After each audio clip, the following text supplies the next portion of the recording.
آج کے ویڈیو میں بات کریں گے فلسطین اور اسرائیل کانفلکٹ کے بارے میں۔ کانفلکٹ یعنی ڈس ایگریمنٹ بھی کہہ سکتے ہیں۔ دوستوں، جیسا کہ میں نے اپنے پچھلے ویڈیو میں بتایا تھا کہ یروشلم شہر اتنا امپورٹنٹ کیوں ہے اور عیسائی، یہودی اور مسلمان کیوں اس پر اپنا اپنا مالکانہ حق جتاتے ہیں۔ اگر آپ نے وہ ویڈیو نہیں دیکھا ہے تو ضرور دیکھنا، ڈسکرپشن میں لنک ہے، تاکہ آپ کو اسرائیل اور فلسطین کے بیچ کی یہ لڑائی یعنی جنگ سمجھ میں آ جائے۔ اگر آپ کو یہ ویڈیوز پسند آتے ہیں تو ضرور لائک کرنا اور کمنٹ کرنا کہ آپ کو ویڈیو کیسا لگا، اور اپنے دوستوں کے ساتھ ضرور شیئر کرنا تاکہ پوری دنیا کو معلوم ہو جائے فلسطین مسلمانوں کے ساتھ کتنا ظلم ہو رہا ہے۔ اور سبسکرائب کرنا مت بھولنا اور ساتھ میں بیل آئیکن بھی کلک کر دینا۔ یہ بات شروع ہوتی ہے 1900 سال سے بھی پہلے، جب یہودیوں کو یروشلم شہر سے نکالا گیا تھا، اور اس وقت یروشلم شہر پر عیسائیوں کا ہی قبضہ تھا، اور اس کے بعد مسلسل جنگ ہوتی رہی ہے۔ پھر بہت لمبے وقت تک اس پر مسلمانوں کی ہی حکومت تھی، اور جب ورلڈ وار 1 یعنی پہلے جنگ عظیم میں جب عثمانیہ سلطنت کی ہار ہو گئی اور جب عثمانیہ سلطنت کو پوری طرح ختم کر دیا گیا، تب اس پر سے مسلمانوں کی حکومت بھی ختم ہو گئی تھی۔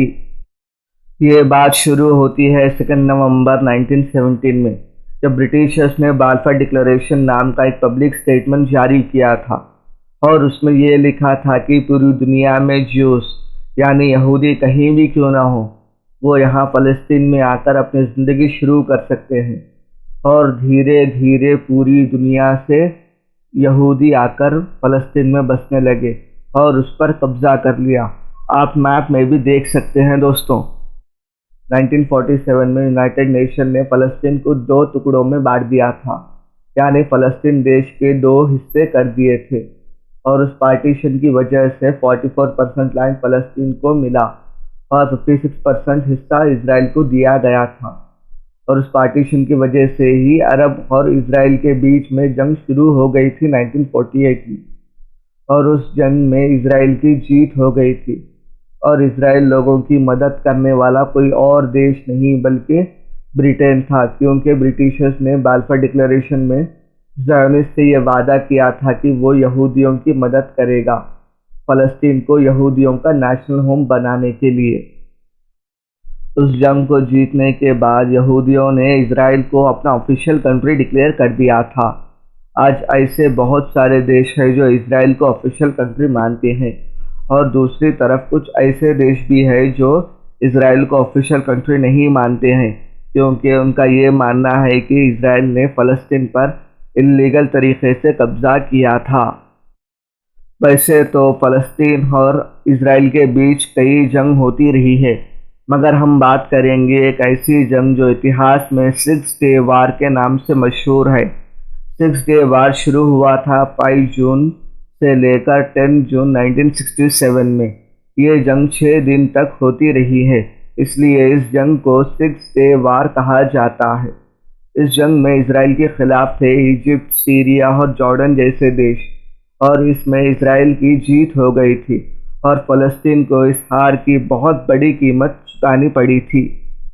اسرائیل نے یہ جنگ جیتتے ہی فلسطین کے کئی ٹیریٹریز پر قبضہ کر لیا تھا، جیسے کہ Sinai Peninsula, Golan Heights, Gaza Strip, West Bank اور ایسٹ یروشلم پر۔ جیسا کہ آپ میپ میں دیکھ سکتے ہیں، اس جنگ کی ہار کے بعد فلسطین کے پاس صرف 22% لینڈ ہی بچ گیا تھا۔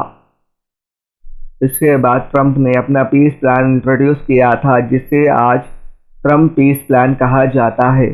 اس پلان سے ٹرمپ یہ چاہ رہا تھا کہ وہ اسرائیل اور فلسطین کی لڑائی کو ہمیشہ کے لیے ختم کر دے، مگر اس کا الٹا ہو گیا، جس کی وجہ سے اب فلسطین کے پاس صرف 15% لینڈ ہی بچ گیا ہے۔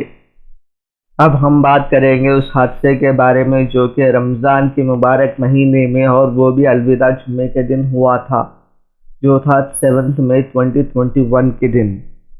جو لوگ مسجد الاقصیٰ میں نماز پڑھ رہے تھے ان کے اوپر ٹیئر گیس پھینکا گیا، اور ان کے اوپر ربر بلیٹ سے وار بھی کیا گیا ہے، اور یہ الوداع جمعے کے دن کیا گیا تھا، کیونکہ اس دن بہت زیادہ مسلمان نماز ادا کرنے کے لیے آتے ہیں۔ یہ کوئی پہلی بار نہیں ہے جو اسرائیل حکومت نے مسلمانوں پر ظلم کیا ہے، بلکہ لاسٹ ایئر رمضان المبارک مہینے کے الوداع جمعے کے دن بھی ایسے ہی کیا تھا۔